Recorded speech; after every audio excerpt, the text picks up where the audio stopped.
So welcome to this month community call. Thank you so much for joining us today. We'll have a very cool schedule and we'll show you a lot of new features that we have.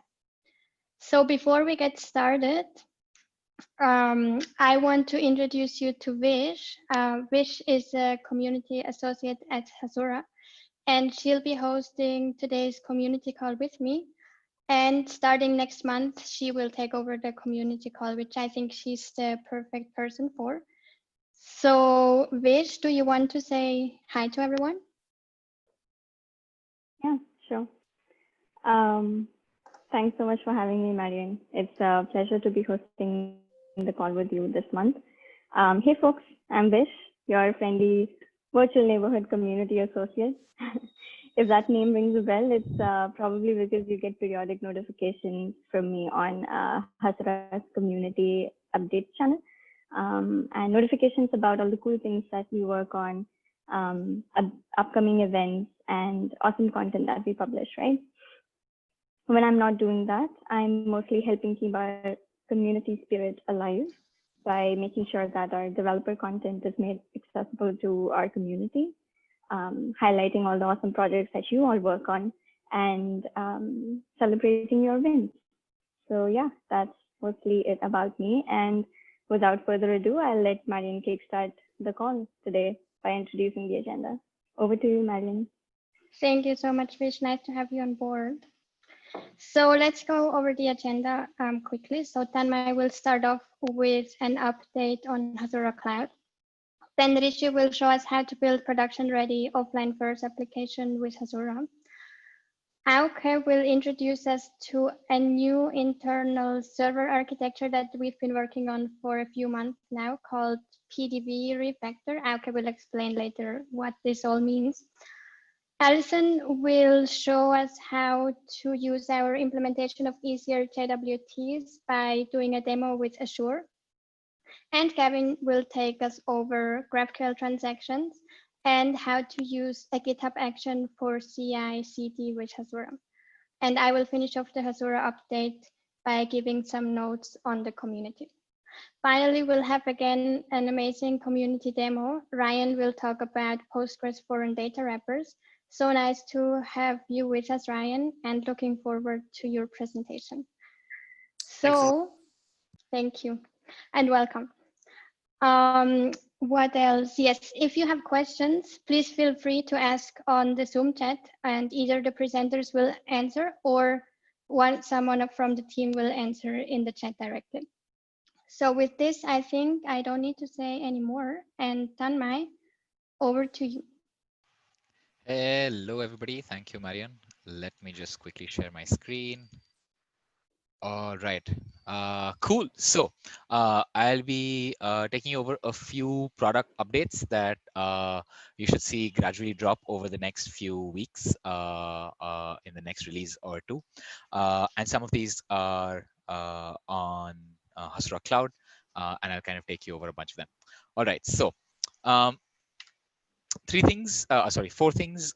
Authorization on metadata, which is this cool concept that we've been working on, GitHub integration, Datadog exporter, and a new thing that we've been working on called secure link. So authorization on metadata is the idea that metadata itself can have authorization rules on it. That means different kinds of people can, so you can have different kinds of admins basically, right?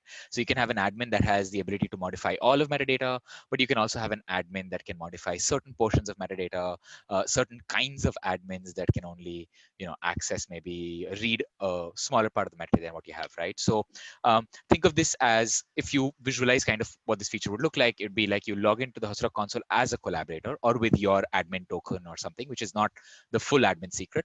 And then you can also choose to access only particular portions of data, just like our normal authorization system, where you can say, oh, I only want these rows, and I only want to read write these on these rows.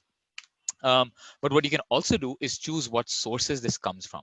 So you can say that I also, as a sub-admin or a collaborator, I only want to access specific tables, right? Like I only want to access for the restaurants table or something, and restaurants in a particular city. because I'm the city admin, right? And then I can modify also the metadata for those specific tables only, right? Like maybe I can add more fields or remove fields and stuff like that.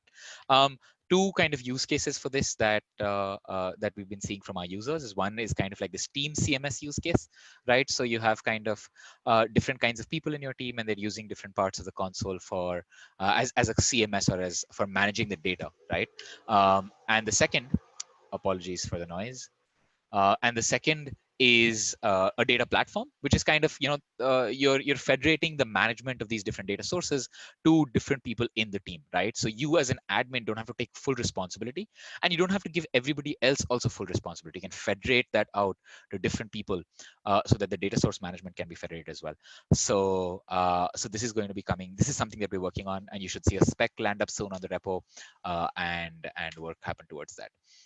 The second is GitHub integration. Gavin will be showing you a GitHub action that you can start using in your repos today.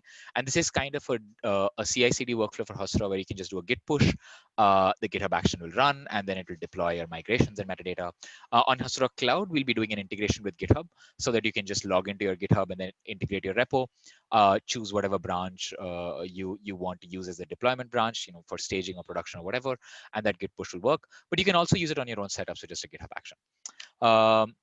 The next piece is the Datadog exporter, and this is going to be on Hasura Cloud as well, so that you can just add in a Datadog API key, and then metrics kind of go into your centralized Datadog instance, which is presumably getting information from other places, right? Like databases and REST APIs and remote schemas and stuff like that. The last piece that I'll touch on is what we have nicknamed what we've called Secure Link. It's not a terribly exciting name. I wish we had a more exciting name, but this is the current internal only name. Secure Link is an agent that you can run. It'll be baked into the Hasura CLI, so you can just do Hasura kind of Secure Link and a database. And what you can do is you can expose databases or services that are not exposed to the public internet. You can expose them to Hasura Cloud without opening a port in your firewall or without opening your firewall up, kind of like a reverse tunnel, a reverse encrypted tunnel, or a VPN that gets set up between Hasura Cloud and your system, right? And so that's something that we're working on as well. You'll see more updates gradually, and beta versions that you can try out and give us feedback on. But that's it from me, and over to you, Marion. Thank you so much, Tanmai. Again, if you have questions, Tanmai will hang around in the chat and we'll be happy to answer.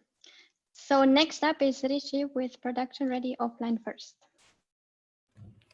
Hey, I'm audible, right? Yes, you are. Yes, okay, I'll share my screen. Just give me a minute. Right, you all can see my screen? Yes. Cool. So hello, everybody. This session will be about building offline first apps with RxDB and Hasura. So before we start, if you go to hasura.io/learn, there is a brand new course here. Okay. Yeah, this course talks about the entire offline first philosophy and sort of takes you through the entire process of building a fully functional to-do application, which is offline first from scratch, right? So this is sort of the movie that I'll be doing a trailer for. So let's start. Building offline first apps with RxDB and Hasura. So there are a bunch of new words here, offline first, RxDB, and Hasura. Hasura, not really, because all of us know Hasura. So an offline first app, an app is considered offline first if the user facing features of that app don't worry about the internet connection, right? Which means whether online or offline, the app continues to work consistently. So also an app might not be, doesn't have to be completely offline first. There are also partially offline first applications where only certain parts of the app are offline first, rest of them need the internet connection. Now, if you look at the architecture, wait 1 minute, I'm going to minimize this. Okay, cool. It's not moving. So yeah, if you look at the architecture, traditionally, if you build like a normal app, there is a client which talks directly to the database in the cloud through some authorized APIs or servers, right? But in case of offline first applications, there is also an element of offline database that the client talks to. And then there is a sync process happening in the background, which keeps the offline database in sync with the database in the cloud, the remote database, right? So I mean, that's basically the architecture of any offline first application. So this offline first database is sort of essential, right? So in our for this session, the offline database that we've chosen is RxDB. RxDB is a NoSQL database for JavaScript apps.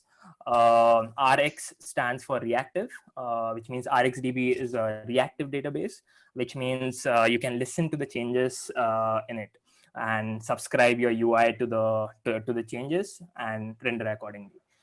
Why RxDB? It's because it's like a ready-made interface to like a ready-made high-level interface to the browser's native low-level index DB, right? And then it also comes with a native GraphQL replication mechanism, which we will see in a bit. And then Hasura, as we know, Hasura is an engine which connects to multiple microservices, databases, data sources, APIs, and everything else, and provides a unified graph which your client can query securely with access control, right? For this session, we'll just focus on the database CRUD side of things. So Hasura connects to databases and allows you to allows clients to CRUD the data in the database over real-time GraphQL. Right. So for our offline apps, the remote database, that is the database in the cloud, will be the database that Hasura connects to, which in this case is Postgres and an SQL database. So now, if we look back at the architecture, there is a client which talks to RxDB and only RxDB, and then we have Postgres in the cloud, which is kept in sync with RxDB over GraphQL enabled by Hasura. Now, this sync is possible because RxDB comes in with a native replication mechanism for GraphQL, which sort of means that RxDB is aware of GraphQL. Like it sort of understands how to pull data from a GraphQL data source and how to push data through GraphQL mutations. And Hasura allows database CRUD over GraphQL. So this combination of RxDB and Hasura is like a very good fit for building different kinds of offline first applications. Now, when we think about building any kind of app, schema is one of the most crucial parts, if not the most crucial part, right? And it becomes even more tricky in this case because the data will live in two different databases, and those two different databases might have different paradigms. So especially in this case, we have Postgres, which is an SQL database, and RxDB, which is a NoSQL database. So data modeling has to be done a little intelligently so that the data lives efficiently in the data storages of different paradigms. But it's a solved problem. Like there are a lot of tools which normalize, denormalize data for you. Yeah, that was schema. About authorization. Fortunately, authorization for offline first apps stays exactly the same as you do for traditional applications. You would continue to model your access control tools just the way you did for traditional applications. In traditional apps, your client includes a token while making queries to Hasura. In this case, you would configure RxDB with a token, and then RxDB would do the pulling and pushing with that token. Just RxDB needs to be configured correctly. And about RxDB configuration, I've taken this small snippet from the course that I showed you in the beginning. So as you see, we have configured it with a token, and then there's a push query builder and a pull query builder. And then there are some more options to optimize when to pull data and when to push data. So these query builders are essentially transformers which sort of transform the RxDB documents into GraphQL queries. Like given an RxDB document, this query builder generates a GraphQL query that can pull or push data, and you write this query builder, so you have complete authority over it, and you can decide how you want to build these queries and how you want to pull or push data, right? An example of a query builder is this. This is a push query builder. I jumped to this is a push query builder. So this takes a document and this document is passed as a variable, and then we make a mutation. So this mutation is used to push data from RxDB into Postgres. Similarly, similarly, a pull query builder can be generated with queries or subscriptions, right? And also the real-time features of the real-time subscriptions of Hasura come in very handy, because we can get notifications from the server about when to pull data exactly, right? We can get notifications from the server when something has changed in the database, and we can tell RxDB that you should pull data only when there is a notification. So there are real-time updates as well, right? Okay, yeah. So I was planning to show the pull query builder. Somehow it got pushed. The slide got pushed later. Anyways, so yeah, like if I take you through the pull query builder, there is a to-dos query, a query to the to-dos table, which with a bunch of filters, and these filters are parameterized with certain variables, and these variables come from the document, RxDB document. So that's it. Like given a document, this is forming a GraphQL query, and then RxDB makes the query with whatever variables that we want to pass. Right. I'll quickly show a demo of the app that the course takes you through.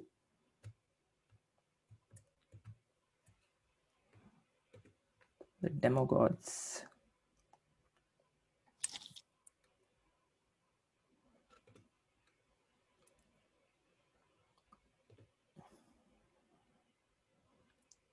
Right, should be done. Pardon my slow internet connection. Right, okay. So this is the app. If you see, I'll just toggle the dev tools here. If you see, like if I make a query, say online task, it gets added, and it was added to RxDB, and a sync happened between RxDB and Postgres, right? Another task, same thing, like sync happened. It was first sent to RxDB, and then a sync happened. Now I'm going to turn the internet off for this tab, and let me add an offline task. As you see, like nothing changed for the UI. The UI worked just as it did when there was internet connection. But if you now see in the network tab, the sync is failing because there is no internet connection. But as soon as I turn on the internet connection, the sync will, the sync is happening, and now this data has also been pushed to Postgres. So yeah, that's how offline first apps usually work. The UX stays exactly the same. Also, another advantage is that this is like too fast. I mean, there is barely any latency, so the experience is generally fast. Too fast, yeah, right? So you don't have to do optimistic UI and things like that. It's just like fast by itself. So that's that. And finally, you have to make the assets, the app will be working offline. So you have to make the assets available offline, and you can use service workers for that. That HTML, CSS, JavaScript should be cached in the browser. So you can just configure a service worker, which does that, and your app will be available offline. Cool. That's it from me. You can, if you have any questions, you can ask in the comments. I'll be there. And do check out the course. That's it from me. Thank you. Thank you, Rishi. So now it's time for Auke and his presentation about PDV Refactor. And Auke asked specifically that he wants questions, and he also wants to be interrupted for questions. So if you want to ask something, feel free to speak or write on the chat, and I will do the honors to interrupt Auke. So Auke, stage is yours. Yeah, thank you very much, Marion. The screen is visible, isn't it? Yes. Okay, great. Yeah, so I would like to talk a little bit about the refactor that we've been working on for the last couple of months. And well, I will also pray to the demo gods and hope that everything works. Namely, here's the GraphQL console. Maybe I need to zoom in a little bit. There you go. So I can show you the following really exciting feature. If I write a query over here and then press this play button, then we get results from the database. And I'm really excited about this because well, it's not a new feature, of course, but this is the same feature on very radically rewritten internals of the GraphQL engine. And so that is, I'm very happy that we got to this stage. Yeah, so when I say rewritten, what do I mean? I mean that we had hundreds of files changed, 15,000 lines of code added, 12,000 removed, and that's out of a code base of around 50,000 lines of code in the backend. And so that means that while we didn't rewrite exactly everything, there's a very significant chunk of the GraphQL engine that we have reworked. Right, so hopefully for the users of GraphQL engine of Hasura, this means nothing. The only thing that might have changed is some error messages that that may have been rephrased or simplified, or some more information, or maybe possibly also less. But queries that used to work, they should still work. And so in this presentation, I want to say a little bit about what we did, why we did it, and the results for the future. So first of all, the background is that this is a refactor because we had so-called technical debt. And then of course this comic mocks the real state of the GraphQL engine. It's not a house that is falling apart at all. But it does show that it does make the point that sometimes rebuilding fundamentals of a construction is required to ensure faster progress at a later stage. And as a side effect of this refactoring, of this reconstruction, this internal reconstruction, we get to fix some long-standing issues. So where does this particular refactor come from? It comes from the fact that our engineers at Hasura, so I'm one of the backend engineers, and Alexis is another. We like to philosophize about how to write code, and we do let this influence our design. And so Alexis is maintaining a blog on the Haskell functional programming language. And a few months ago, she wrote an article about one way to write code. And that was the start of a new design for the GraphQL engine.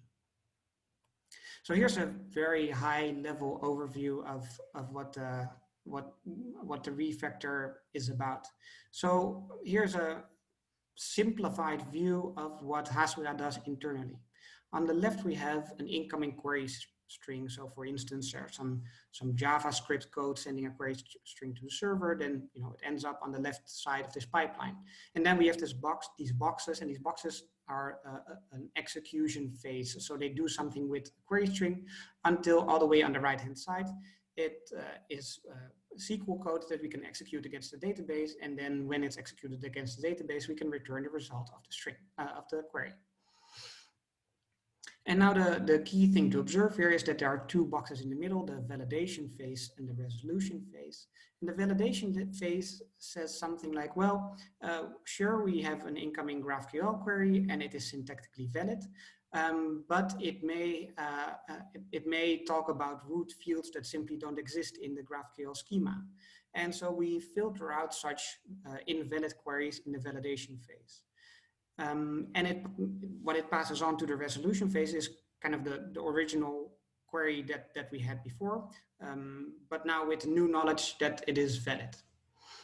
And in the resolution phase, we know that we have a valid GraphQL query, and so then we can convert it into an internal representation of a SQL language. And then finally, this gets executed. But now, what would happen if we add support for new GraphQL schema? Well, that means that one is that we have to update the validation phase, and two is that we have to update the resolution phase. And so it might, of course, happen that these get out of sync. What happens if validation and resolution do not line up? Well, then we say that the GraphQL query is valid, for instance, but when we resolve it, we get some internal error because we made a programming error. So this is the problem that we want to, that the PDV refactor addresses. So in the new design, in the new pipeline, we've combined these two phases in the middle. So we still have a query coming in on the left, and it gets parsed into an abstract syntax tree. And then in one step, we convert that to an internal representation for SQL. And we have avoided any potential for internal errors because we do the validation and resolution at the same time, and we call this parsing. And then, of course, as in the old model, eventually it gets executed against the database. And so this refactor has a couple of advantages. Namely, if we introduce new schema to our product, then we avoid one potential for bugs, namely those of internal errors caused by us not lining up two pieces of code correctly, because now it's been made into one piece of code that we edit directly. And so this avoids a class of bugs. The second advantage is that when we do introduce new schema, then we don't need to worry at all about introspection, GraphQL introspection, as we can automatically generate responses to introspection code from the same code that defines that new schema. In other words, there's a class of GraphQL queries that we don't have to think about at all anymore. So far, so good? Yes, so far so good. No questions so far. No questions so Sorry. far. That's all right. That's all right. So now I want to show a little bit about the details. So that was the high level view, right, of this pipeline. And now I want to dive a little bit what this means into what this means at the low level. And so that means at the programming level. And so as you might know, the Haskell, the backend is written in Haskell, which is a functional programming language. And this is and functional programming languages typically allow for writing code that is clearly structured and that is simple to model from a mathematical point of view. And that means that the code is easy to understand and easy to test, or in the ideal scenario anyway. Haskell is also a very strongly typed language. And that means that we can benefit from a lot of information that the compiler gives us. And so, for instance, GraphQL types should correspond to what data we get on a certain part of input of the query or a certain part of output for the query. And so what I mean to say by that is that the compiler can help us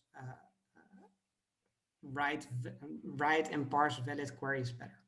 And so we aim to use these two properties of Haskell to their full potential.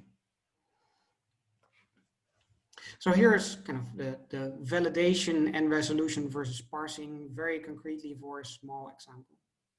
And so the example is that we want to write an algorithm that takes a string, and in this string is a number, and we want to output the square of the number, simply that number times itself. So first of all, what we should do is check that the incoming string is actually a number, is actually the text representing a number. And so what validate does is it takes the string, str, and it checks that all its characters are digits. So that's why it says all is digit str. And then we get a Boolean, yes or no, true or false. And so if it's false, then we can say, okay, there was an error, we didn't get a number encoded in a string. And if it was true, then we can continue with the resolution phase. And so resolve takes a string, and first it converts it into, it coerces or casts it into a number using this read operation at the bottom. And then we get the actual number, the integer represented in the string, which is x, and then we can square that and return it as an output value. So now, after the validation phase, we hope that indeed if assuming that the validate phase was written correctly, we do know that str contains a number. However, nothing guarantees that we didn't make a mistake, even if the program compiled without warnings. Resolve may have an internal error when this read operation fails. And so in the new model, so in the parsing model, which is a one-step program, what we do instead is we try to directly parse our incoming string into an integer, and this may fail, and that's why it says read maybe. And if this read maybe string fails, then okay, fine, we output nothing. But in the case that it succeeds, we got a number, which is then called x, and we can apply the squaring operation to it directly. And so the key point here is that the square operation, the resolution, can no longer have an internal error. So what does this toy example mean for us kind of in practice, right? what this means. So what you're seeing here is example code of, so highly simplified, but essentially correct, sample code of how we now program GraphQL schema. So what we do is we generate these parser objects, and parser objects get or take as an input abstract syntax tree for GraphQL queries, and they output, in this case, an internal representation for SQL. And how we specify them is, well, we say what part of the query we accept, and so in this case we say that the query parser can parses selection set, so that's the thing with the curly braces. And a selection set can have, it can have a number of root fields, which can, for instance, correspond to tables in the database. So for instance, if we have an authors table and we have an articles table, then we might have two root fields, each root field corresponding to that table in the database. And so then this parser object that we constructed using selection set can automatically pick out exactly the fields that are specified by a query and run the corresponding code to generate our internal representation for SQL. So this means that we can represent, or we can express GraphQL schema in a style that's reminiscent of so-called parser combinator libraries. So the Haskell programmers among us might recall this phrase from parser combinator libraries such as Parsec. And if you think that this representation of GraphQL schema makes a lot of sense, then you got the point. I mean, it has been super pleasant to program in the new way of writing these internals. And we certainly don't want to go back to the old style of how we used to do first validation and parsing and not having the GraphQL schema defined in one place. This new way of programming GraphQL schema is much easier. So I will spare you the details of how we used to do it and just show you what we think is now a great way to program this. So what's the status? Where did we get to? Well, we've been re-implementing very large parts of the GraphQL implementation that we have, namely GraphQL Engine, over the last couple of months. And that means that we now have two vastly different implementation of essentially the same product. And this is very interesting because it rarely happens in software engineering that you have two implementations of the same product. And so because we were in a position that we could do this complete re-implementation, we now also studied the GraphQL specification itself, again, because this was necessary as part of our refactor. And so we believe we now understand the GraphQL specification better than ever. The test suite for GraphQL Engine passes, and this gives us a lot of confidence that the product works correctly for most use cases. It might be that there are a few corner cases that where behavior change that we are not aware of. So if in the next release you see odd behavior, do of course come back to us and say, "What is this correct? Did something change?" We're always open to discuss discuss the behavior of GraphQL Engine. Second point is that although we did not set out to improve the performance of Hasura, in some use cases it looks like it might have. And we believe this is because the new backend compiles GraphQL to SQL in a style that's reminiscent of just-in-time compilation. And so that means that we believe that there is more pre-processing going on in the new setup. And finally, our technical debt has been paid, and this means that we have a lot of high hopes for the developments that are coming up, because it should be possible to do this much better from now on. So yes, as I've said, the last couple of months we've been working towards reaching feature parity with the latest release, and we are now at that stage. We've been testing, reviewing, and performance tuning the new implementation. Release of the PDV refactored GraphQL engine is coming very soon. And yeah, keep an eye out for us. And we're very curious what you'll have to say about this. So if you are thinking about contributing to GraphQL engine, we continue, of course, to welcome this. The Haskell backend has been refactored quite significantly. And so we have some materials on how this works so that you can get up to speed on that very quickly. So do please reach out to us on Discord. If you spotted some typo or fixed some bug or something like that, then please do, of course, let us know. I mean, we did change some error messages here and there, so please do let us know if there's something that should be improved. And the third point is that I think I can say that we will be participating in Hacktoberfest, where you can win a t-shirt for sending pull requests to a number of open source projects. And I think Marion will have more to say about this later. Yeah, and as I said, please do report suspected incompatibilities. Please do report suspected performance regressions. And yeah, that's it. Thank you for listening. Back to you, Marion. Oh, are there any questions? Thank you so much, Auke. Yeah, if you have any more questions for Auke, he'll be hanging out in the chat for the rest of the call. Next up, we have Allison to tell us more about easier JWTs. Over to you, Allison. While Allison gets started, Auke, there's a few questions in the chat if you can see them. I think Sean had a question around whether the JIT style compilation change makes the SQL less predictable. So I think I'll reply to that quickly, and then I'll hang out in the chat. We don't think that this has made the performance less predictable. I mean, in fact, it's much better than we expected, actually, the performance. But we do want to discuss. We do want to investigate this in a bit more detail. So if you do see some suspicious performance, please do get back to us.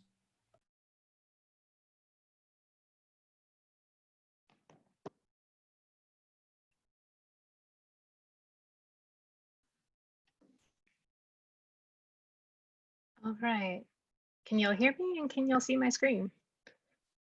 Yes. Okay. Sweet. All right. So this will be super short and to the point. So a much anticipated feature.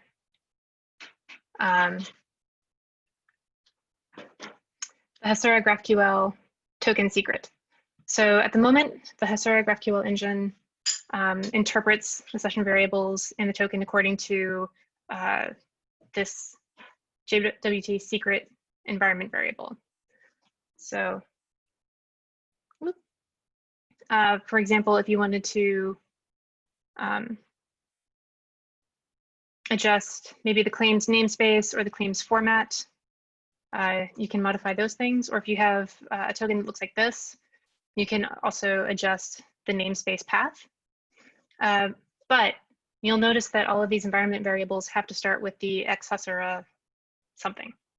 So what if you aren't able to modify your token to include variables in that format? So we finally are about to have flexibility with your token formats. So you can simply tell, or you can simply map the claims that you have to the session variables you need. Quick example of that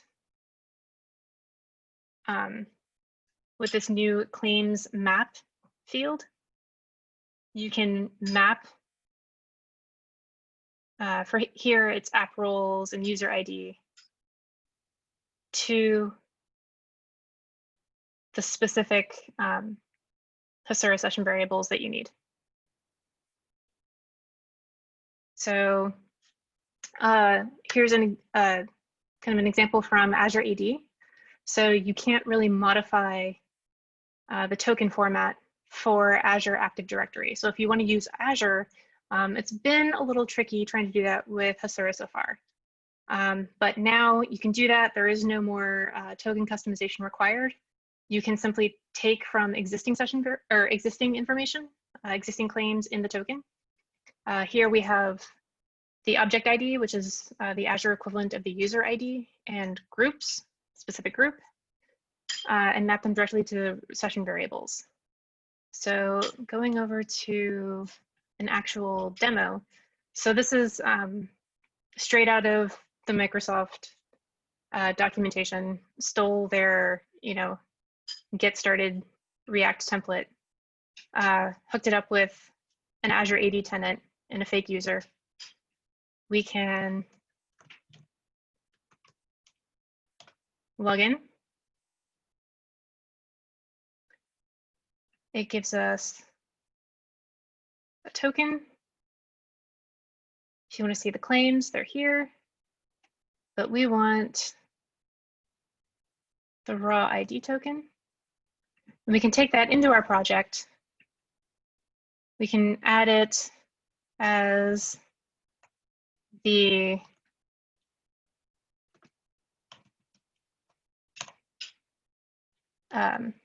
authorization token in the header. And then, sorry, I've been checking this about 5 minutes ago. We can get, in this case, the user's data. I'm only seeing the users that have the same role, or in here, group ID as I do.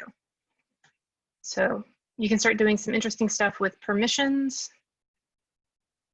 Or what am I doing? I have that here.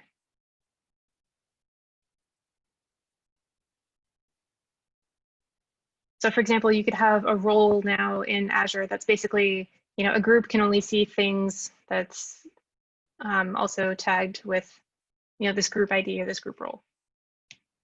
So in addition to notes on hooking things up with Azure AD, I also have a demo walkthrough that you can preview right now with Hasura and Azure, specifically the B2C. So reaching parity with the rest of the use cases that we had documentation for with like Cognito or Firebase or Auth0.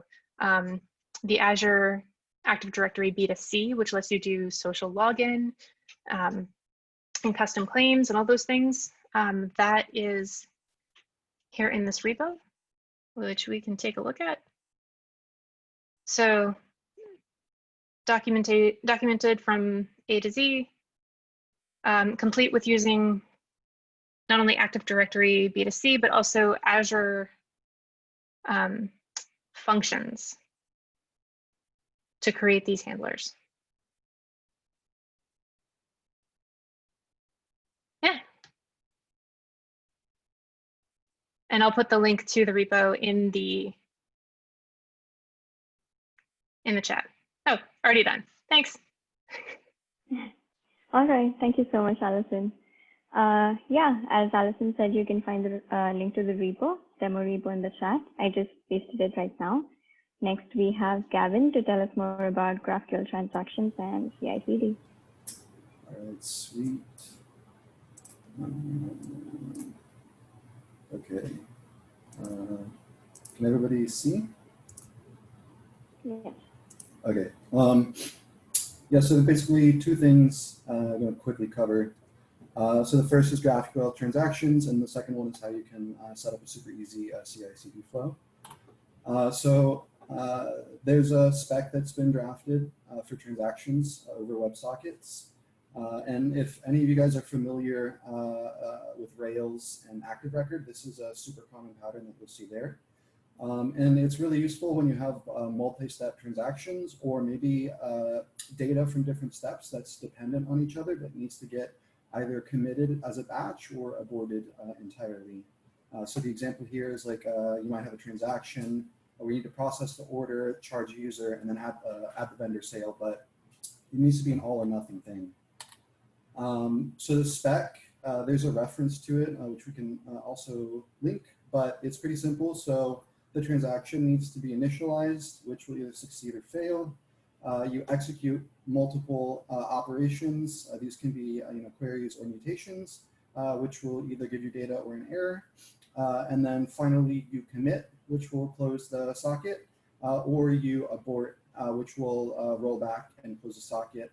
And if it errors as well, the transaction will be committed.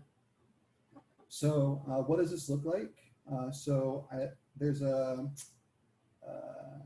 example transaction client that I've written, and I'll show this working in a second.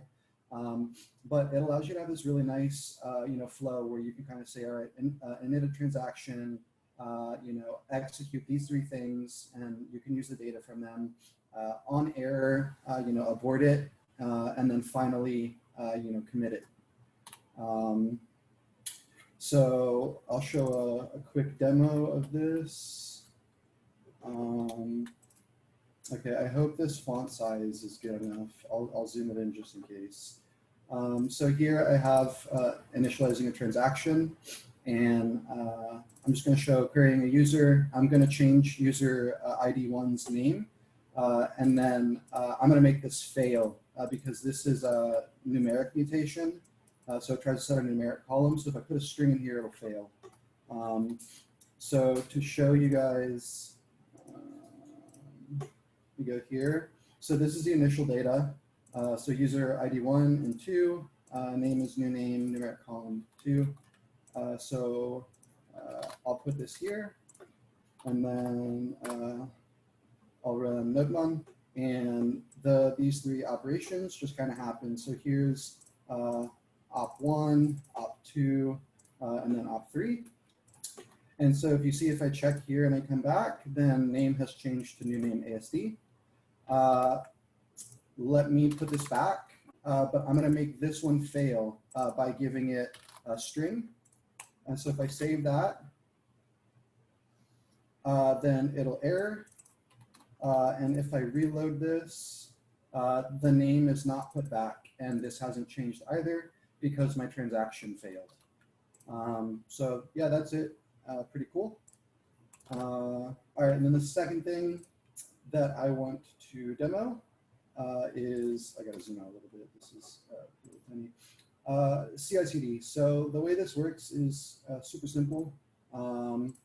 It's just a bash script that automates running a bunch of CLI commands that you can configure.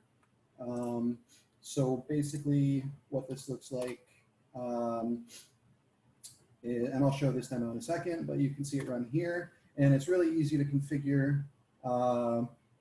You just have to put your Hasura info in here, and you can configure, your project path, what CLI version you want to use, and it works for any endpoint. Can be a cloud app, enterprise, self-hosted. Also has regression tests enabled if you want to do that. So I guess I'll show a demo of that. So I have this running. So then I'll run the Hasura console. And so I have these migrations where I basically just have a bunch of tables that are super uncreatively named. And then what I'll do is I'll add a new table here. And just to show you before I do this, this is my cloud app that it's going to sync to. So these are kind of identical right now. So I'll create a table, and I'll just call this like newest table. And add an ID. Okay. Create the table. Then here's the migration. And then what I can do is just commit this to Git.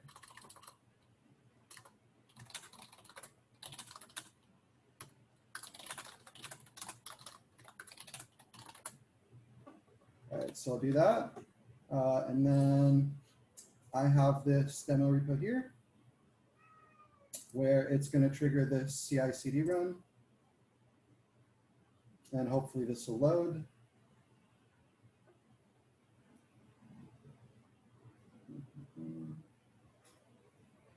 Okay, sweet. So this is going to run.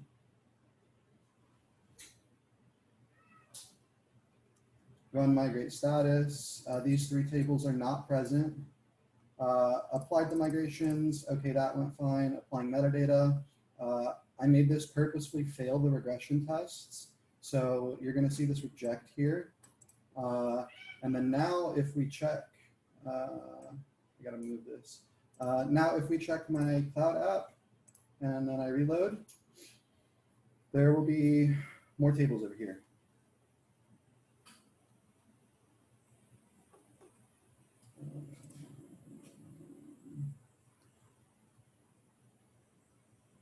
Yep, there we go. Ta-da. Okay, that's all I got.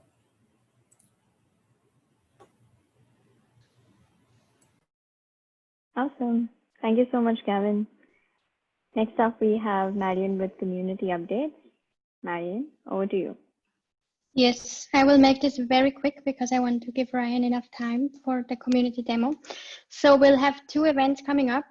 One of them is a data federation webinar that you can register for now. I will share the link in a minute. It's on the 21st of September. The other one is an online conference that we're organizing on the 21st and 22nd of October. So you can already save the date. It will be around enterprise GraphQL for developers and teams. Theme is unlocking data for developers. It will be a 1-day conference and 1-day workshop. We'll also have a hackathon. And if you keep an eye out on Twitter, I think we will announce this next week. Very quick update about open source contributions. We have released another OSS digest. I'm not going into this because you can read this all from the document itself. Just quick thing, we are promoting Haskell contributions where we also share again the blog, Alexis's blog post and the code flow that helps you understand how GraphQL queries are executed. Also, quick note, we'll be part of Hacktoberfest. So if you're interested in taking part in Hacktoberfest, check out our repository. We will add issues with the corresponding labels soon. And we'll have more updates on this in the next community call. Yes, that's it from me. Thank you, Vish. Awesome. All right. Now we have Ryan with the community demo. Really excited for this one. Over to you, Ryan. Hi, everyone. Thanks for having me. I'm going to start by just sharing my screen here. I don't have a deck prepared, so I thought I'd share with you this amusing comic just to sit here while I speak about this project. So if you're familiar with Kirby, it's really quite a fantastic webcomic as far as they go. So I work with an oil and gas company that has offices throughout the world, and they're not a particularly digital organization. They use a legacy ERP that they buy from a company that's been making this since like the late 80s. And they've hired us to create a sort of an e-commerce experience where we need to search global inventory and place an order. And this would be the first such tool that actually operates on a global unified view of inventory in approximately real time versus their data warehouse solution. So this was a few months back, and now we've built this system and brought it to production. So I'm just going to speak about the architecture we chose and some complementary things that have really worked well with Hasura for us. So as some background, this is my first project, with GraphQL, my first project with Hasura. So I certainly represent an average user. We haven't yet had a chance to dive into many of the advanced features you guys support. Certainly this stuff discussed on this call, other stuff that I've come to understand, it is really something that you guys specialize in, things like subscriptions. So we are just getting the basic usage out of the platform today, but it's been great for us. The oil and gas business has 6 regional databases. These are 6 separate Postgres instances, and they're deployed inside a traditional enterprise on-premise VPC. Hey, Ryan, just to let you know, in case you're sharing your screen, I'm not sure if we can see your screen. We see the comic right now. Yeah. That's right. Oh, I appreciate that. I don't have a deck prepared, so I'm just going to speak. Cool. That's fine. That's perfect. Oh, that's fine then. Go ahead. Sorry to interrupt.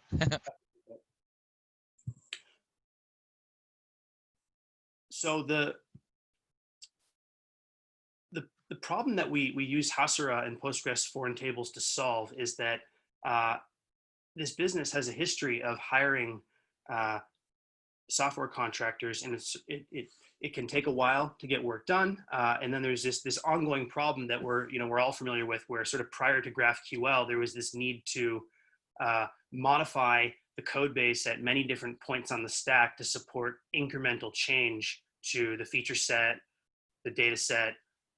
So as we were picking our tool set for this project, we knew that we wanted to pick tools that didn't require us to maintain the schema at a granular level, where if the customer came to us and said, hey, we have in our underlying databases 300 tables, some with dozens of columns, some with 100 columns.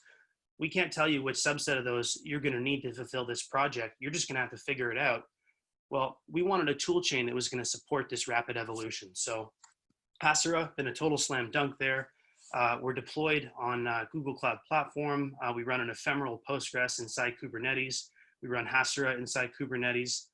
Today, we have only a private Hasura endpoint that we use within the cluster. We don't yet use external access directly to the GraphQL endpoint.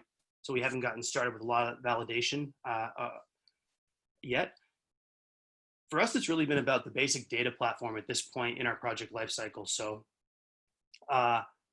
our issue is that we wanted to create this unified global data view from these 6 underlying Postgres instances. And through some conversations with Tanmai, and the whole team was very helpful, we identified that Hasura was going to do a great job at the app layer, but that there wasn't really this capability to aggregate 6 different Postgres instances directly from one instance of Hasura.